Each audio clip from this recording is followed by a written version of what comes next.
On the phone with us is Hazel English. Her debut album, Wake Up, is out now. Came out the end of April. Shaking in the EHM New Music Bin. Want to say hi to Hazel. How are you? Welcome. Thank you. I'm well. How are you? Very good. Thanks for coming on. We appreciate this. Now, I have to ask, because your album came out, I believe, April 24th, Wake Up, Yeah. your debut record.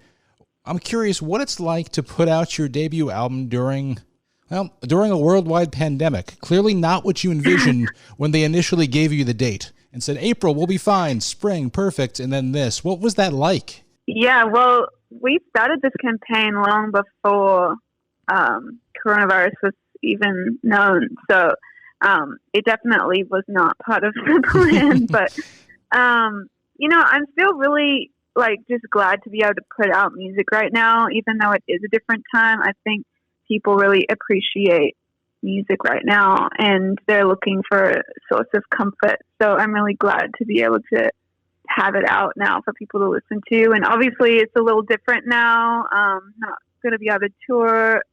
My tour got postponed. So that definitely is a little different from the normal kind of cycle, but I'm just rolling with it. I did a live listening party on Instagram, so just kind of figuring out how to translate everything onto online now. I'm sure, it's interesting. People have a lot of more time on their hands, so they can spend it with the album, and it is a really positive record. It's a fun record, and really just from the title itself, people, kind of the whole literally waking up and kind of moving on to different things. Want to start, I'm curious, you're originally from Australia, and you came over to California as a teenager. What was the impetus for that to happen? What made you come over to the States? So I came over as part of an exchange program through my university.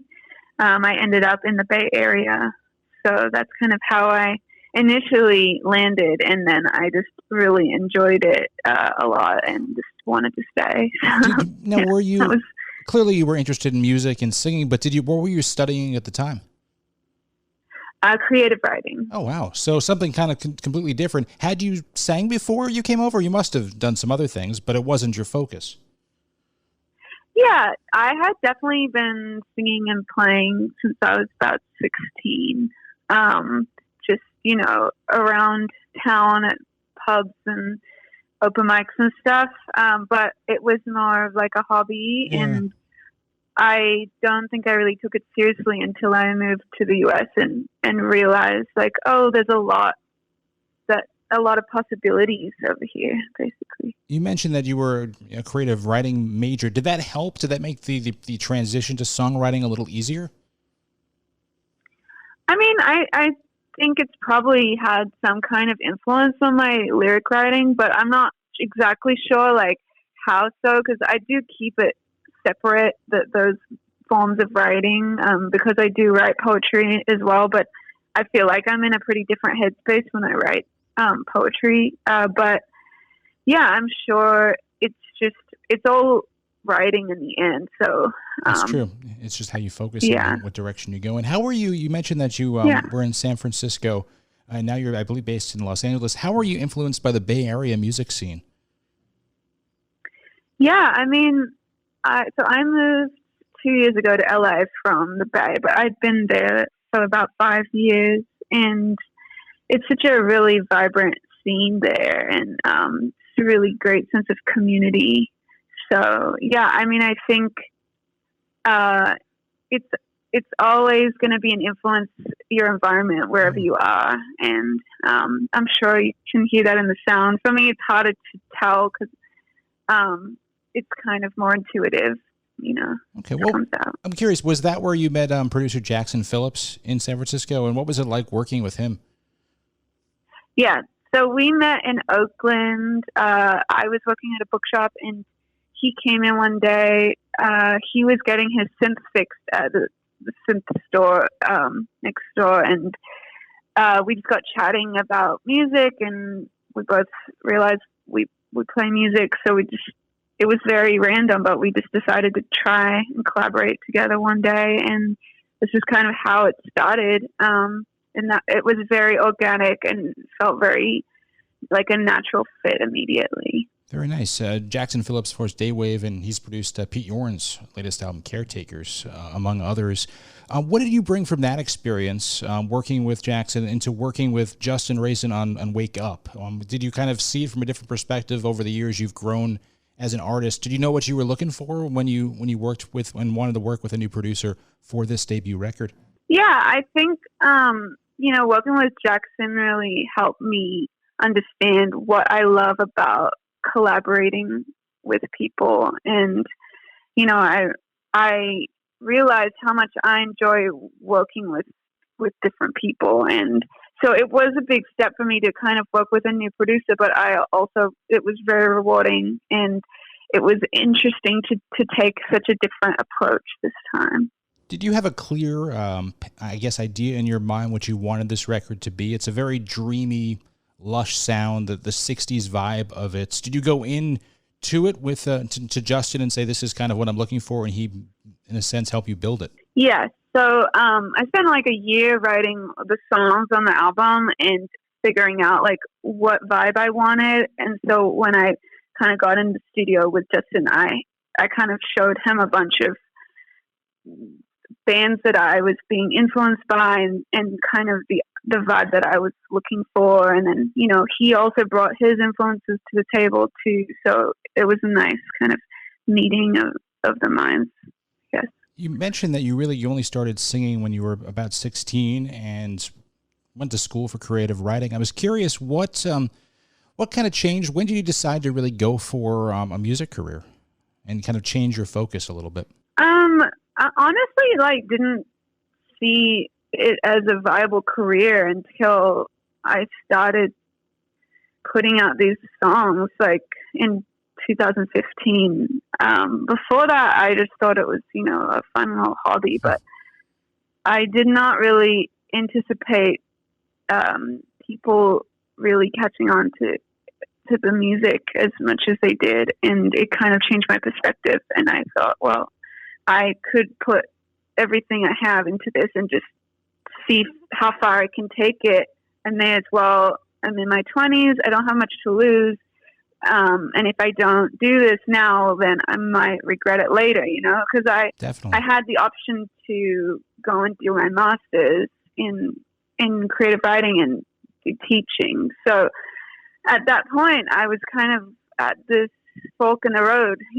I could have gone in a completely different direction, but I just thought, I'm going to try music now and see how it goes.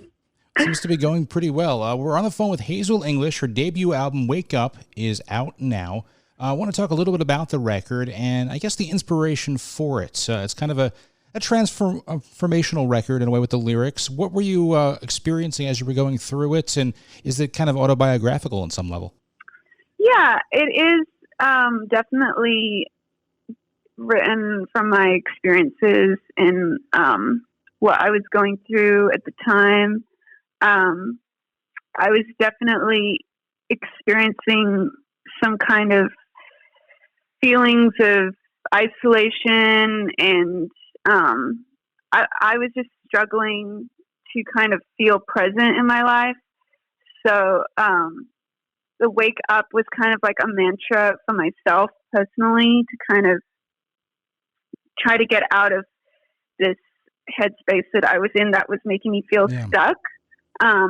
And at the same time, I was reading this book that I had studied earlier when I was at university, and I kind of came back to this book called The Society of the Spectacle, which was written in 1967 by French author Guy Debord, and it really struck me at this point in my life, because the book kind of talks about the idea of social life becoming reduced to more of like a representation rather than genuine, meaningful interactions. And I was kind of experiencing that a little bit in my life. I moved to LA for the first time, and I was having a lot of conversations that were kind of feeling very rote or very mechanical, and I was trying to find my place. I was feeling a little lost. So this book kind of felt very relevant to my life. Very interesting. Curious, do you get to go back to, well, clearly right now, no. But when was the last time you were back home? And where is home in Australia, out of curiosity? Yeah, so home is Sydney, and I was just there in December. It's kind of crazy timing because I'm not sure when I'm going to be able to go back for a while. But yeah, I was just there visiting my family for the holidays. I'm curious, how do you think this time of quarantine and isolations will affect your songwriting moving forward? Are you writing through this? Are you always thinking of ideas or allowing yourself to kind of some time to just sit and write? Yeah, I'm trying to not put so much pressure on myself to like use this time to be productive because it is such a strange time and there's a lot of anxiety, you know, so I'm trying to just give myself some space, and also because I've been quite busy with promo and stuff and putting the album out, and I want to give it all my attention. So I'm just kind of coming back to starting out writing again, but trying not to force anything, you know, kind of slow steps. We're speaking with Hazel English. Final question. I was curious, and going through the record earlier, the album is called Wake Up. It's out now. So I wonder if you had a favorite song on the album. That's something that you, was kind of the impetus for the whole record. Clearly Wake Up, the title track possibly, but I was curious what your favorite song on there is. That's a really hard question. I know they're all in a way, they're all your children. So I know it's not fair. They are. And you love all of them equally. That's okay. But I'm curious as far as also one, too, you love to perform live. Maybe that narrows it down. It doesn't hurt the other song's feelings. One song that I really loved that was probably one of the easiest to write. It just came out kind of in a natural way. It was Five and Dime. That one, I felt like sometimes songs just kind of happen really easily. You know, like, oh, this is going to be good if it just kind of comes out fully formed. So, yeah, I really love that song. Very nice. That's the one, actually, we'll play that one right now for our new music show. So cool. We'll get that on for you. Thank you very much, Hazel English. The debut album, Wake Up, is out now. Thank you so much for your time. Stay safe, stay healthy, and we look forward to seeing what's next. Thank you so much. Thanks for having me.